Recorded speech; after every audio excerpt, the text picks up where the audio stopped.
You know that when a person don't have courage, when a person is fearful, when they are a victim of depression, then this person is like this.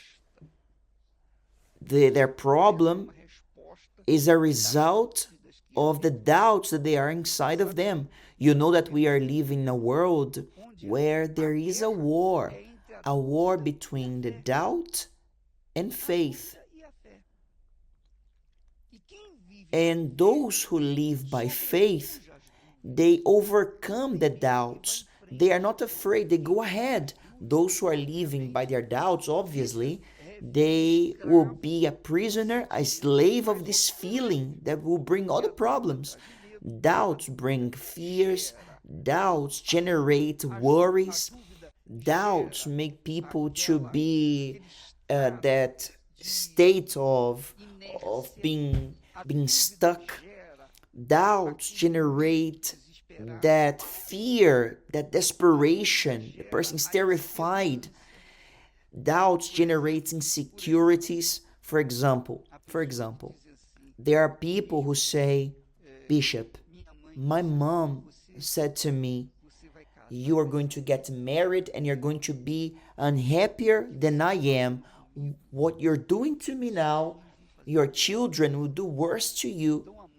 So the mother sometimes casts a curse against that child and say, you'll never get married. And these thoughts, these plagues, these curses, they make people to be terrified.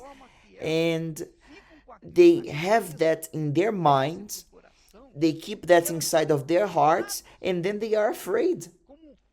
They are like a cockroach in a corner. It's there, cornered before the broom that is going to come against it. So many people live under the curse that comes from words. Words that bring terror, fear, that brought terror to them, and they are alive inside of them, in their head. So, my dear friend, you are listening to me, you need to know, you have to know that faith doesn't have anything to do with religion. Faith has to do with courage. By the way, what motivates courage is faith. What makes a person to be courageous or boldness, decisive, well defined is their faith. And where this faith comes from, we already spoke. Faith comes from the throne of God, it's a gift from God. And faith is the power of God that pushes someone to be courageous.